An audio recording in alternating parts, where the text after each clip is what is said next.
CFM Radio, it is Wednesday, my dude. Yes, ladies and gentlemen, CFM Radio is back for your weekly dose of video game music and news. Video game music and news, it is Wednesday, and Drix, I think I gotta tell the people, like the stream, give us a shout out, share it around, but most importantly, just give us a comment, tell us what you want to hear. We want to give you the music requests. Yes, only playing the best. And yeah, hit that little thumbs up button at the bottom of the cast. Give us a little roll call. Let us know that you're here and tuned in. Give us that thumbs up. Hit us with a subscribe if you would please. But Drix, I think that's enough of that, because I think it's time. We have a lot. First of all, we got a lot of video game news today, surprising amount. Last week was kind of like, whoa, Microsoft craziness. This week is the aftermath, but you would think that, and I will say, the aftermath is devastating, but you would think it would completely encompass the news. Not true. We have also the Nintendo Switch 2 GPU's console from the GPU in the console from a developer. You know, he's talking about what you can compare it to, and he's sounding like it's closely compared to a PS4, but he makes another comparison that's pretty interesting that I think you're going to want to stick around for. Finally, yeah. I think that Megaman is a character that everyone loves. And I think it would be safe to assume that because of all the fanfare he gets from all of us, I know anecdotally, over here in the States, people love Mega Man. Drix loves Mega Man. He played Mega Man Legends on stream. Yep, live. Yeah. You know, the Blue Bomber is great. And at the Capcom annual shareholder Q&A, he was asked about point blank. We're going to get to that. But Drix, I think it's time to say, what have you been playing? For me, I'm still jamming on Mario Kart World. I've been playing a lot of that, and I got to put it down, though, because I got to play the new Rune Factory. Yes, you did love the last one you reviewed. I loved it. Yep. Yeah, I started diving into Yakuza Like a Dragon Pirate in Hawaii just in time for my very first ever anime expo. Did a lot of walking around there at the Los Angeles Convention Center on Saturday. Pulled out a nice $3 thrift store white short sleeve button up shirt, and I was doing depressed Shinji everywhere I would sit down. There you go. Yes, be the meme. Don't let your memes be dreams. Don't let your memes be dreams. And remember, it does not take $1 million to look $1 million in your cosplay. Yeah, exactly. Totally popped some tags with the thrift store find. But I have to, as much fun as we have here, and as much gaming as we like to get done, and you know what? You heard Drix. He's hitting the convention. But I think it's time to just jump right into the video game news. Video game news. Yes, keep you informed and entertained. Entertained with these sick jams, because they do not stop here on CFM Radio. And don't forget, right here in the chat, leave us a request if you want to hear your favorite our video game jam on CFM. The jams. They'll be kicked out. Absolutely. But first, we have some interesting news on the Switch 2 hardware. Yeah, that latest console to enter the console wars, if you can still call them that. I think we're at a point where the war is not between consoles at this point, but I dare say this is one of those comparisons I don't hear a lot of people make, but I think of it at this point pretty regionally, and Japan is just kicking our ass. Yeah, I think the quote unquote war has shifted to that of one between physical and digital media, especially if you've bought any Switch 2 games with download code. Yeah, the download code is definitely weird. It's, as a Switch 2 owner, the implementation. It's pretty seamless, and it makes things easy, but at the same time it's like, damn, this is it, huh? Like, yep, here we are. But as most people I think would agree, the previous Switch, kind of an underpowered console, but this Switch, you're seeing Mario Kart, it looks pretty great, but we've got a developer from a talk with WCCF Tech, because the headline over there is, quote, Nintendo Switch 2 GPU is close to Xbox Series S CPU to PS4, says developer. Wow, yeah, we are packing quite a punch in our portable handhelds as far as horsepower under the hood goes. Hey, you know what, Drix? I have to give it to them. They gotta compete in a Steam Deck world, right? Yeah, exactly. Not to mention all the other Asus and other sort of portable PC type players out there. From the article, hell, even a retro box. Yeah, retro box. It's funny to see the death of the gaming laptop and the rise of the handheld PC for gaming. Very interesting. Yeah, kind of strange. From the article, quote, GPU-wise, the Switch 2 performs slightly below the Series S. The difference is more noticeable in handheld mode. However, the Series S does not support technologies like DLSS, which the Switch 2 does. This makes the GPU compatibilities of the two consoles comparable overall. CPU-wise, there is a clearer distinction between the two consoles. The Switch 2 is closer to a PS4 in this respect, having a CPU just a bit more powerful than the PS4's.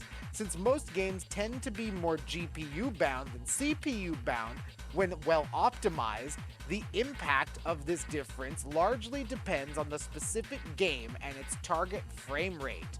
Any game shipping at 60 FPS on the Series S should easily port to the Switch 2. Likewise, a 30 FPS Series S game that's GPU bound should also port well. Games with complex physics, animations, or other CPU-intensive elements might incur additional challenges in reaching 30 or 60 FPS or require extra optimization during porting. Yeah, you can sure as shit run Balatro on it, though. Yeah, you can sure. You know what, Drix? It's kind of crazy because you hear a lot of these devs talking about how much of a sacrifice they need to make to get these things running on a Series S. Sounds like Nintendo heard that, and they're like, oh, well, now you can make it on Switch 2. Yeah, whatever you're struggling to port onto an Xbox Series S, we will gladly accept over here in Switch 2 land. Yeah, your efforts will not be wasted, thanks to Nintendo. Yes, very nice. Someone is listening. And kind of keeping us gamers in the Stone Age, if I want to take a cynical look at it. But either way, reading further, quote, for games like Mario Kart World or the upcoming Donkey Kong Bonanza, which feature stylized cartoon-like aesthetics, DLSS may not be needed. Mario Kart, for instance, was in development for many years with the original Switch in mind. Games like these aren't trying to push graphical fidelity. They have different goals for their art and content and tend to hit 60 FPS without relying on DLSS. For third-party games, it's worth noting that Cyberpunk 2077 has shipped with DLSS. And that's an interesting little piece of trivia, Drix, especially since many of the leaks showed that these specifications were much weaker than anything this generation could provide. But it seems like this device is another one that kind of leaves the really popular Xbox Series S a little in the dust. Not having the DLSS native to your console is kind of a big bottleneck moving forward into the future. Like they're saying, games like Mario Kart or Donkey Kong that are like big and vibrant and cartoony, right? Yeah. Not trying to you don't emulate. Need to see you don't need to see the actual skin cells of their epidermis. Yeah. It's a cartoon. But, when it comes to, like, they said Cyberpunk, it shipped with DLSS. And I'll be fair, Cyberpunk, it runs at 30 FPS. It's not 60, right? But you're able to run 30 FPS Cyberpunk on your Switch 2 handheld. Yeah. And I wonder how that clocks for the director's cut of Yakuza 0 too. That's it's actually not quite a cartoon, but somewhere in the middle. Oh, I didn't even think about that. Super realistic. So yeah, I wonder what kind of hoops Ryuga Gotoku had to jump through. That is an interesting idea. I might look for something like that, Drix, for next week's show. But that's the Switch 2 as much as we know right from the mouth of a developer. Seems like the Switch 2 is still something that's quite comparable in power. You don't want to be sleeping on this thing. This thing's got a little bit of oomph. You know what I mean? Yeah, a little pocket PS4, huh? Yeah, Drix, when you put it like that, that's kind of a little impressive piece of hardware. Yeah, I mean, Pirate Yakuza in Hawaii also is available on PS4, on PS4. But we're going to jump on over to Capcom now, because Drix, these guys, they just got a Q&A from their investors. Yeah, what are they telling them, the Moneybag folks over there? Oh my God, Drix, like I was saying at the top of the show, everyone's favorite Blue Bomber was mentioned. Yay, Megaman.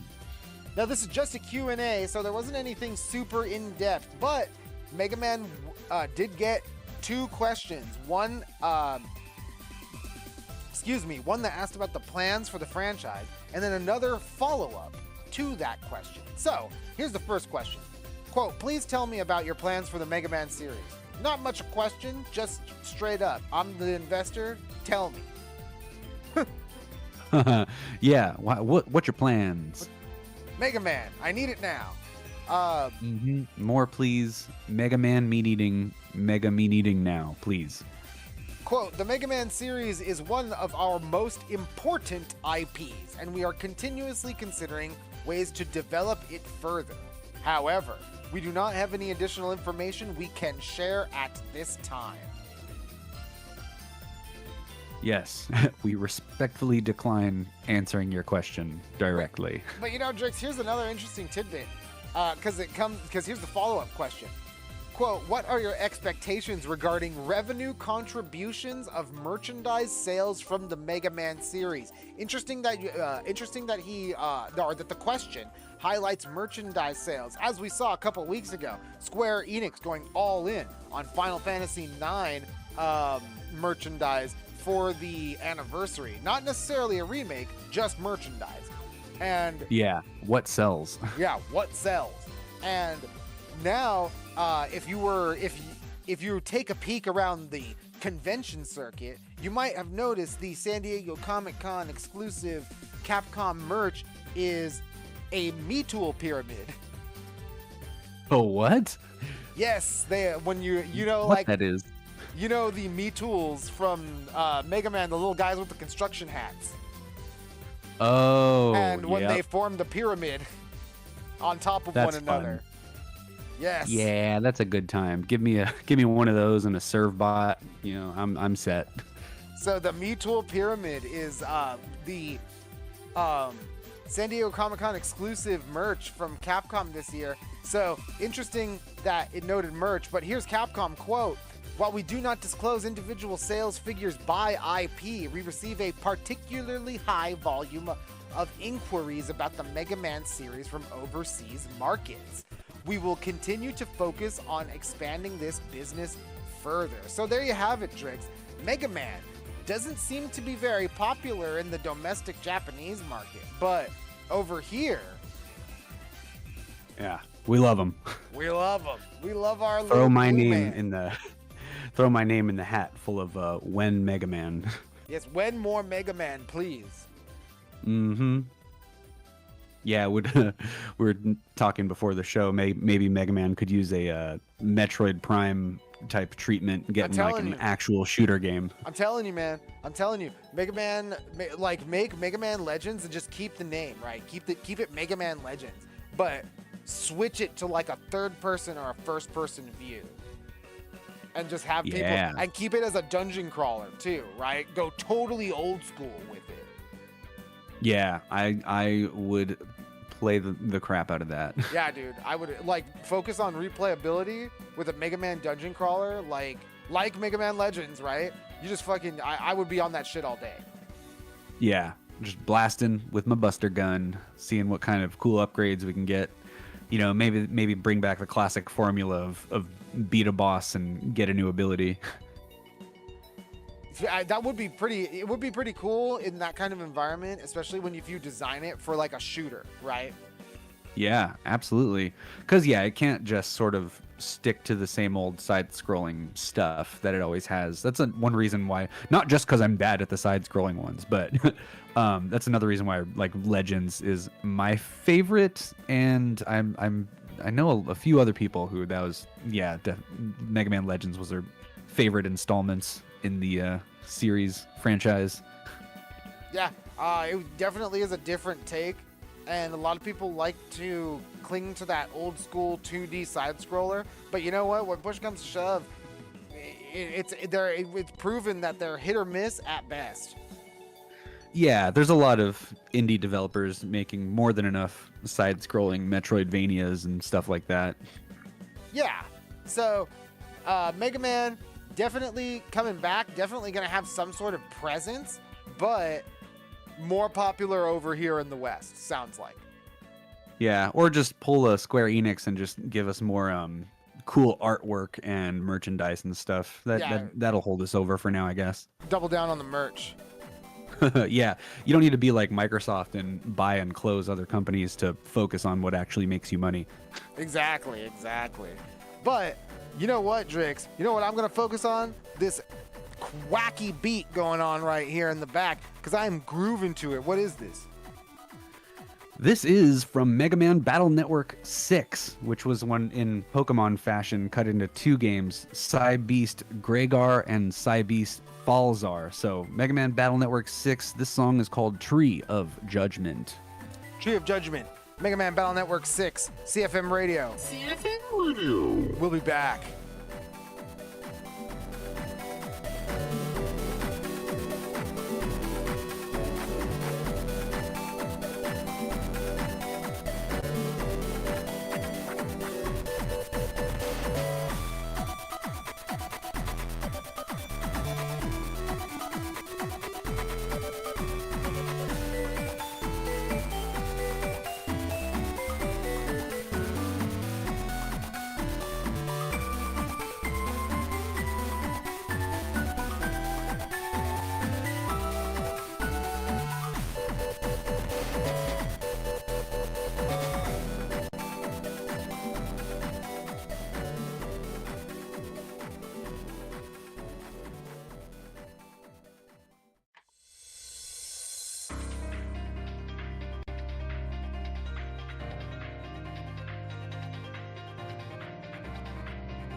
Gaming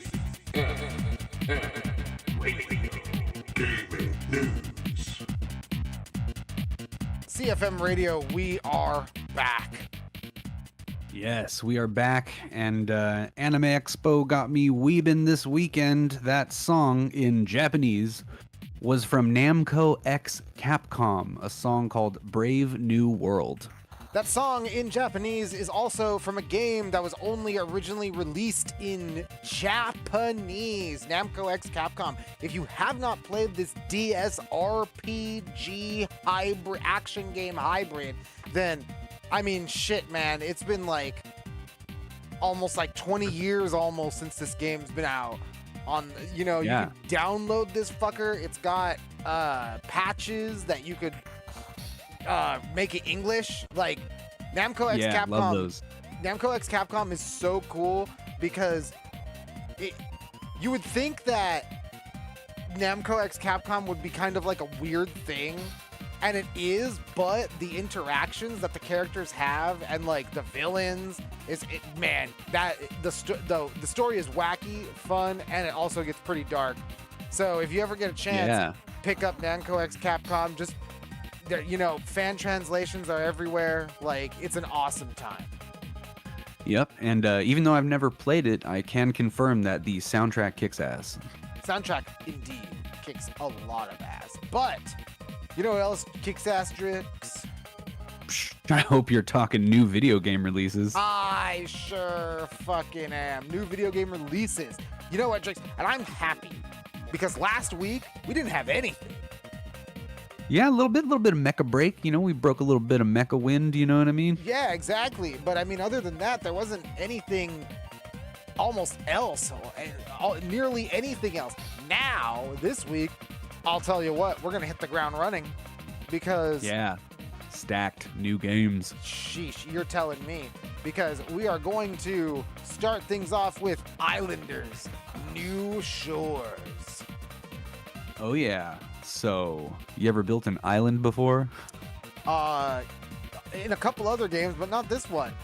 From the Steam page, quote, the next chapter in the beloved minimalist city-building franchise is here. Islanders, New Shores invites you back to a world of tranquil creativity. Now reimagined with expanded gameplay, stunning visuals, and a host of fresh features that build on the charm of the original. The game releases tomorrow, Thursday, July 10th for PC, PS5, Xbox Series X, and Nintendo Switch. Nintendo Switch 2 is also backwards compatible, remember, so this bad boy could be running like a dream on your Nintendo Switch 2. Oh, yeah. Nice. Not quite city, but island building. It kind of reminds me of the art style and play feel of The Colonists from that clusterfuckedmedia.com review.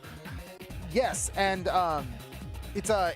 but I really like how the game has a lot of different, I guess, aesthetics. Like you said, like you saw, like the lava, the cracked earth. You know what I mean? Oh yeah.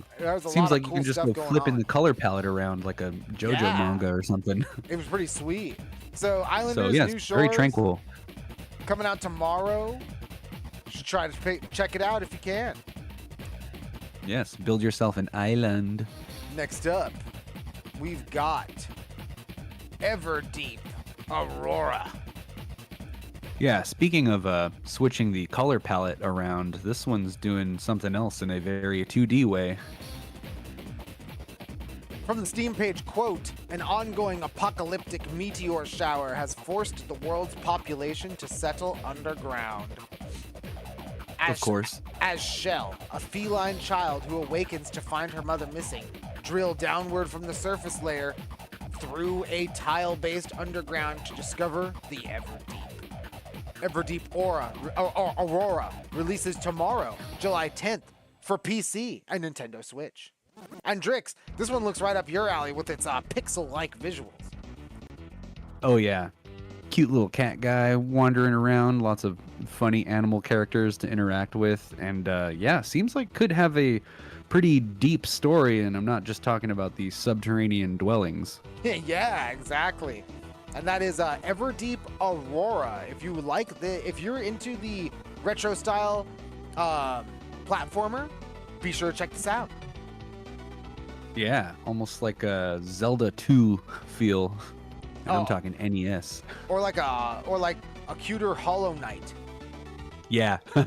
Cute pixel Hollow Knight.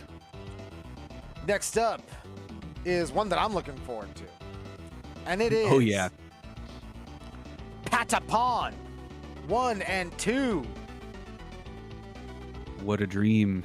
Coming back. My favorite little ink blobs in tribal war paint. From the Steam page, quote, Patapon is an action-adventure where players use the rhythm of 4 mystical drums to command cute and mysterious eyeball-like creatures known as Patapons. As the player, you are the god of the Patapons and lead them on a grand adventure to Earthend. Patapon 1+2 Replay releases Friday, July 11th on PC, PS5, and Nintendo Switch. And Drix, this is another one of those games. If you haven't played it, you're not doing yourself any favors by skipping out on it. Patapon is, I dare say, one of the... I put it up there as in, like in Pikmin tier, as far as like Oh, yeah. RTS games. You know what I mean? Yeah, you know, you don't often come across a rhythm RTS, so just keep in mind this game's gonna be a lot better with the volume on. Or Yes. If you're traveling around, you know, make sure you carry some headphones with you or something, because you're gonna want to hear these little guys doing their little chants. And you need to play your music to the beat of their war drums. Yup. Patapon, Patapon. absolutely. I can't wait. Patapon 1 and 2 this Friday. It's time to replay. But you know what? 2 games in one. But you know what, Drix? I think it's time to let the music play because I'm jamming out again. What do we got? This here is Final Fight 3 for the Super I Nintendo, knew a song it. called Smeared Graffiti. I knew it was Final Fight 3. I love this kind of stuff. Final Fight 3, CFM Radio. We'll be back. CFM Radio.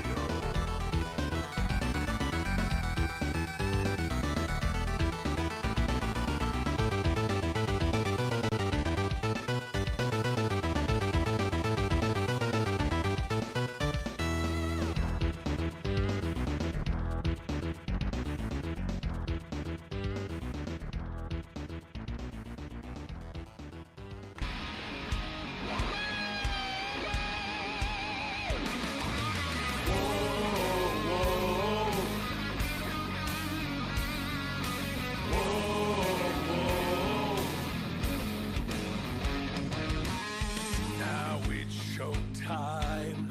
Once more the party begins. So come along and join the battle cry. We must go fight. Blades at the ready, proud and fearless. Sharp and steel, we cut through the silence. Call out our name, yo. We are the Goro Pirates and to the deepest of hell. This is the moment, showtime. Our hearts beat to the sounds of our cannons. Siege on to me, thunder like there's no tomorrow. Set sail, prevail. Let all who oppose us drown in their sorrows. You wanna fight, you know our name. We are the Goro Pirates. Yo, whoa. Yo, whoa. Yo, whoa. Yo, whoa.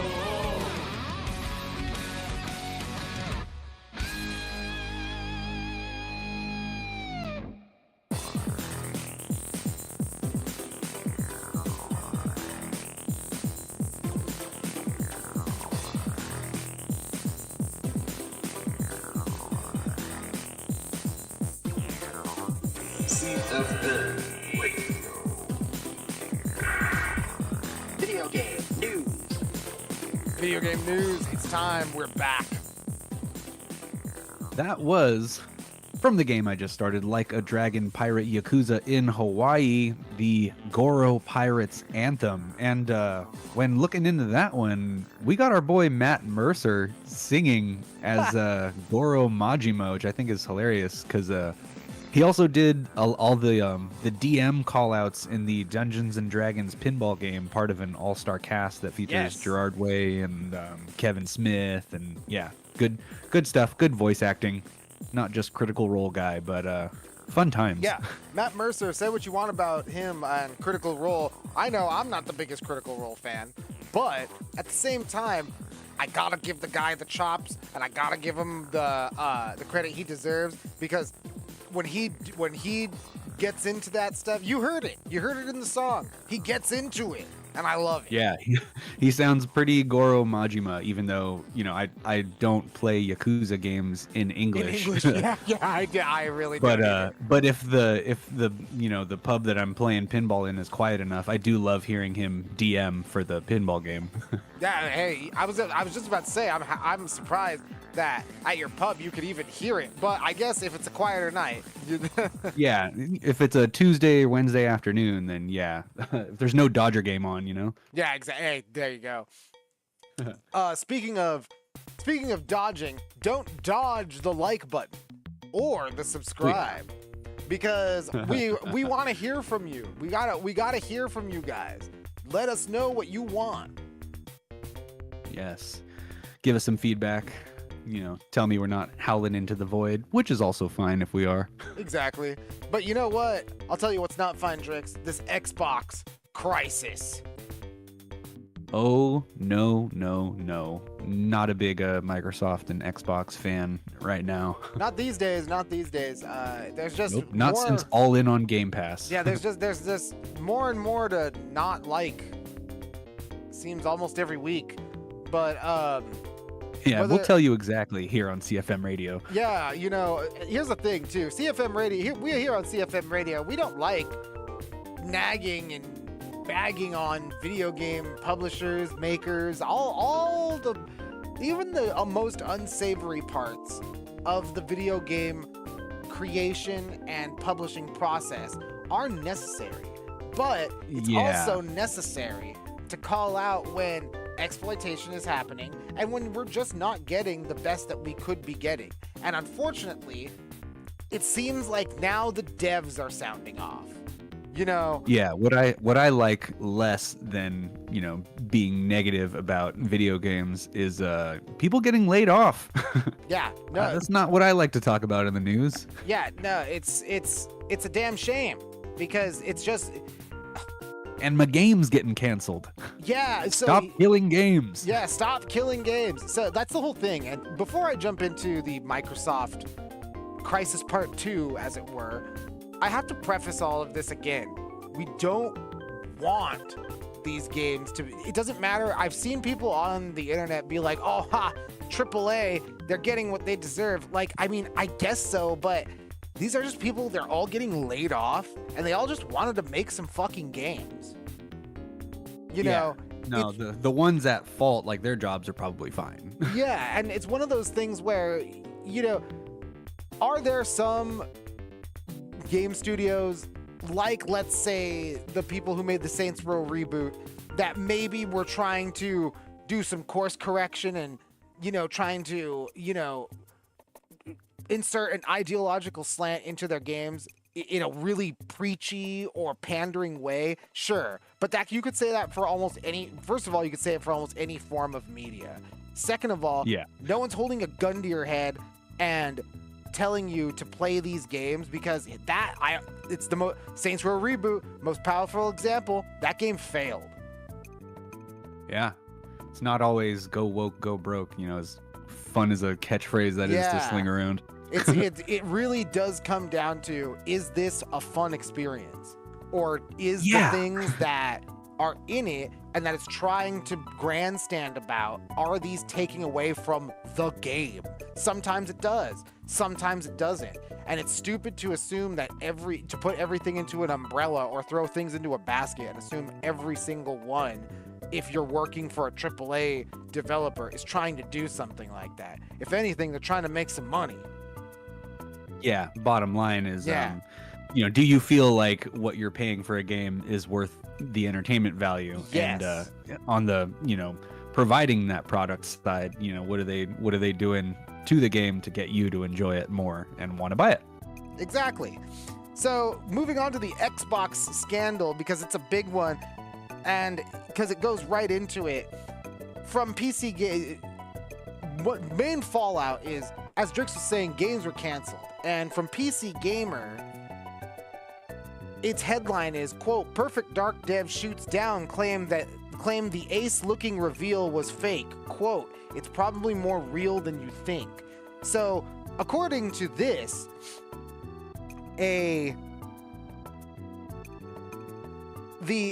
Blue Sky account called the trailer basically fake, and that it resulted in other articles, such as an article by The Gamer saying that with the headline, quote, Perfect Dark's quote unquote fake trailer is everything wrong with modern games. But PC Gamer has it from the horse's mouth. Quote from the article, a developer who worked at the initiative for 3.5 years and was one of the 3 staff charged with creating the gameplay reveal has taken issue with these claims. Adam McDonald, who now works as a senior game designer at Cuphead maker studio MDHR, took to Blue Sky to explain his involvement at what the video represented. Quote, it is actually an engine, said McDonald. I was one of the 3 level designers that worked on it. It worked best if you played it the way the person playing it in the video plays it, but it still worked even if you didn't hit the marks perfectly. I'm seeing some, I guess the gameplay demo was bullshit posts. And I will say, it's probably more real than you think. We were figuring out stuff on the fly in time to include it in the demo, doing our best not to quote-unquote lie to players. There's some fakery, but quite a lot of it was legit. Yeah, less fake than you think. And I mean, was this part of the same trailer that we saw at the Xbox showcase, in the last 6 months or so? Yes, it was. Again, quote from the article, the combat is real in that someone had to really do all that stuff in the video, but it's set up to be played exactly that way and didn't play well if you played it in a different way. It was pretty typical. It was a pretty typical vertical slice, and I'd say I don't think we were particularly deceptive with it. This is not just typical of a vertical slice, says the article, but also gameplay demos generally. I've sat in a lot of rooms watching a lot of game demos in my time, and it's not uncommon for them to be highly scripted and prone to breaking when the player goes off that script. Drix, we can attest to this too. Sometimes we get these preview builds, and shit just goes haywire for no reason. Yeah, and it's happened. And it's less about an idea that, like, oh man, this game is like, it's not even close to being finished, so you can't even make a real judgment call on it. No, these games, me and Drix get them when we get preview builds. These games are pretty, like, the ones that we get are pretty much done. If these guys are saying that these are mechanics that are working, that they're adding on the fly, they're adding things that are probably, I would say, what, like 70%? Yeah, mostly finished. Yeah. You could hand in your paper and get like a C, on it. Exactly. It's like I said, like 70%-ish. So all that stuff, even if the game, let's say, was like another 5 years away, the things that they showed, according to the developer, if someone actually had to play that, that's way further along than any sort of trailer. You know what I mean? Yeah, and at least you're seeing gameplay. But that's a tragedy. There are reports that the canceled Bethesda MMORPG was quote unquote mind blowing. So you could play these games. These weren't just, these games were, crapshoot, pie in the sky ideas that have been in development hell. You know what no, these are games that were well on the way. You could play them. Yeah, could be almost done. You know, might have just been putting the finishing touches on the presentation. But now we'll never be presented with the game. No, we'll never get to check that game out. And as we were saying earlier, when it comes, more devs are speaking out about the Xbox, because an article from PlayStationLifestyle.net is, quote, the headline is, quote, PS Plus is a better model than Game Pass. Devs agree. Yeah, absolutely. I feel that one as well, as I have played many a wonderful game from a PS Plus subscription, and you get to keep them for as long as you have the subscription. So, it's not a digital blockbuster. Yeah, right? So it's easy, or so it's interesting, right? So you and I, we've been reporting on, I guess we could call it the cracks in the Game Pass armor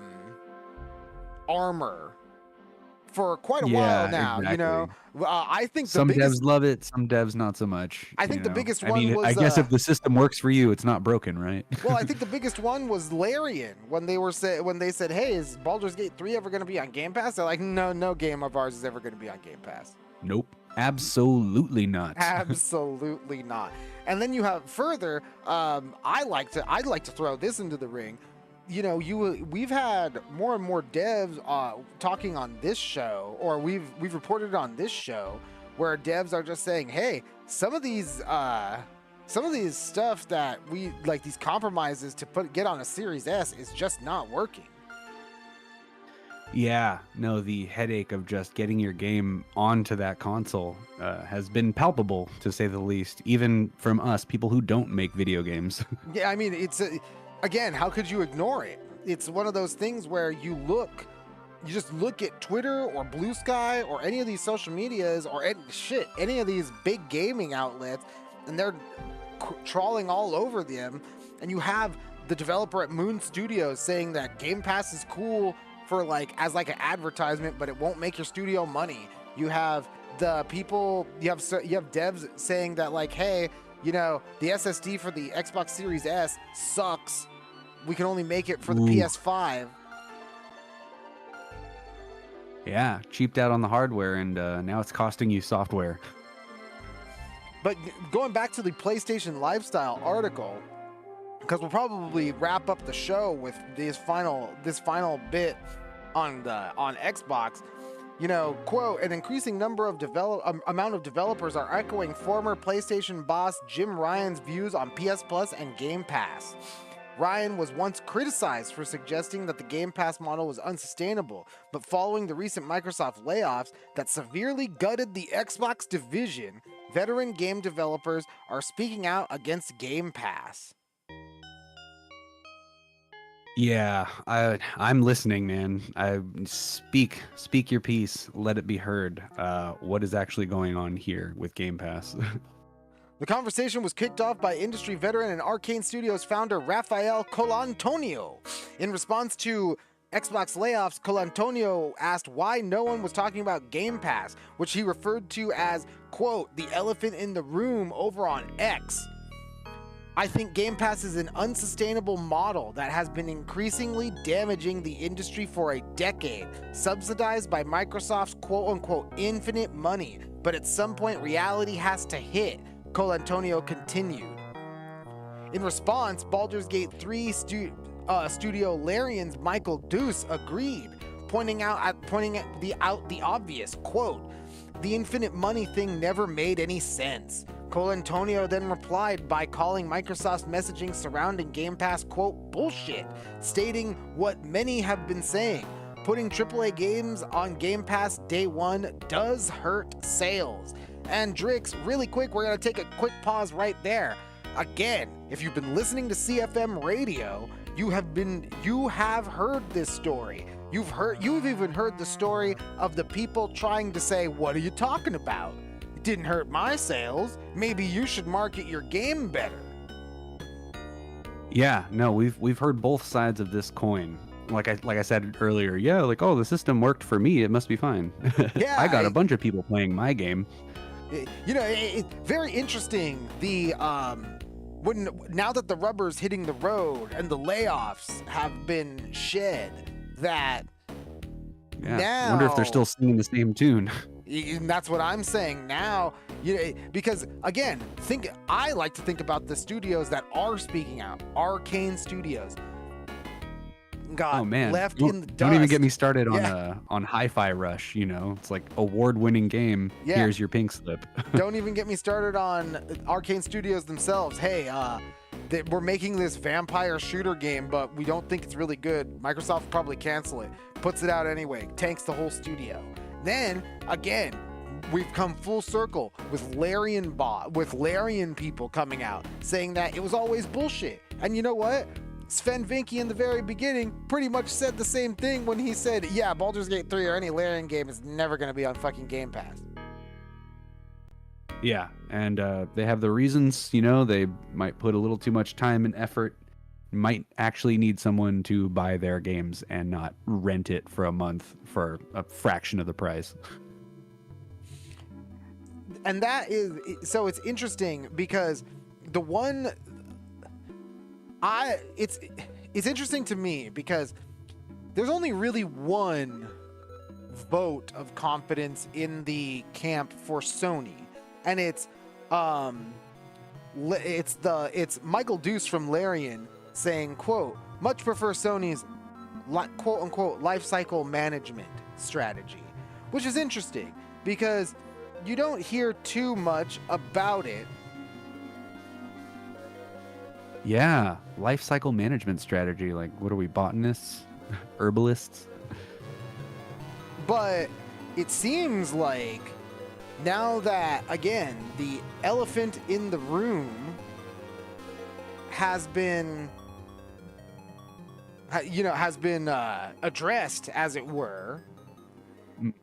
Now we can actually see what people, or what the developers, I guess they're, I guess when you're faced with a juggernaut like Microsoft, hoovering up everything and then spitting out nothing. Boo. What do you have to lose if you're just gonna start speaking out? Because here's my whole thing, Drix. I go back to what you said at the beginning of this whole conversation, where did you buy a Nintendo Switch 2? If you did,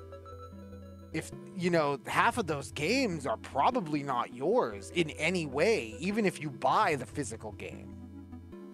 Yeah, exactly. And that's scary territory.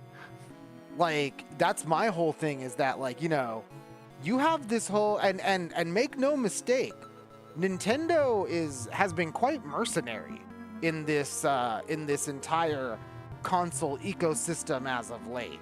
Nintendo, they make their deals with Sony, they make their deals with Microsoft, they make their deals with everyone. Nintendo will allow almost anything on its ecosystem these days, and if you really look at multi-platform gaming, yeah, indie games galore on the Switch. Yeah, the real winner is Nintendo. So it's quite interesting now that you have developers, and I understand why they would just talk Sony and Microsoft. Those are the two biggest, those are the two hardware powerhouses, right? You want to make a cool, big budget title, you got to be able to play it on a Sony or on a PlayStation or on an Xbox. I get it. Yeah. Yep. But we just read earlier in the night that the Xbox Series S is comparable in a GPU to a Switch 2. Yeah. A lot of power in your pocket. A lot of power in your pocket. A lot of power in this ecosystem of handhelds. These pocket PCs really trying to make consoles go the way of the dodo.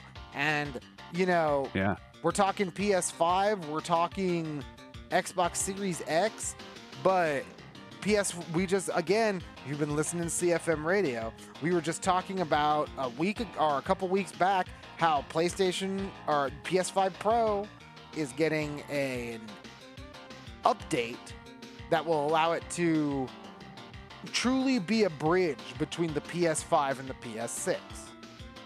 Yeah, the upscaling, the AI filtering, it's coming. So, I want Also, a couple weeks ago, we had the Nintendo financials just, Switch selling other consoles into the dust. yeah, over with the projected 2.5 million 2.5 million shipped. They ended up shipping 5.1, doubling it. Yeah, imagine doubling your sales and product sales. Oof. Yeah, your sales, doubling sales projections is pretty crazy, especially in a time, and this is kind of a footnote that we didn't really, it kind of fought for dominance with these things going on, but these stories were way more important than young adults, quote unquote, adults, meaning adults between the ages of 21 to 36, spending far less on video games. And you know what, Drix, I think that's just a reflection mainly of the economy. But again, let's go back to Nintendo. They're not feeling any of that. No, people want their Mario. Yes. And hopefully the kids spending less money on video games means they're probably just playing something older that doesn't connect to the internet. Another story that we talked about or briefly glossed over right before we exit the show tonight is, again, coming full circle with these reports of Gen Z going back to older video game consoles and gaming on them. So yeah, maybe some of the best games have already been made. And maybe, as we were talking about earlier, with something like Megaman, you can't just keep it in the past. And you can't, nostalgia pills wear off. The nostalgia pills wear off. You can't, about every 10 years or so, maybe. You can't just make games as though they are baby powder or paper towels, like everyone in the West seems to try to do. EA tried to do it and they failed, and now Microsoft is trying to do it, and now game developers are up in arms saying it was bullshit the whole time and everyone was just kind of keeping up appearances. And I gotta really emphasize this, Drix, to everybody listening. I leave all of you with this. You can't make this, make no mistake, you can't make any of this up. This is a mask-off moment for the industry. We have been hearing for the better part of a decade how good Game Pass is, how big of a value it is, how it's going to have the best, and how all your favorite games are going to be playable on day one with just a subscription of $10 a month. No, wait, $12. No, wait, $15. No, wait, $20. Yeah, we watched that inflate. So now, it'll still take years. They won't recover all the money they've spent on Game Pass. They're not going to make that back in our lifetimes. Yeah, you know what, Drix? I think that right there is something really important to not lose sight of. This entire endeavor will not be made up in our lifetimes. They will still be incredibly in the hole. They will be paying it off for longer than most people listening to this broadcast will be alive. Yeah, good luck with that, Microsoft. So we'll see exactly what the business strategy was. Because, Drix, it could be like you and I always joked about, but secretly feared, that they just wanted to buy everything up so they could have no competition. And the ultimate backfire of that strategy is taking the whole industry down with you. You could have been the #1 game publisher, but you got greedy, didn't you? You got greedy, You didn't had to you? go and buy out all the competition till you were the only one left. Now look at you. No You- gaming industry left. You got nothing. No games, no fun, no gamers. You can't grow what you don't have. Yes. Well spoken. Thank you, everybody, for listening to CFM Radio. We love you.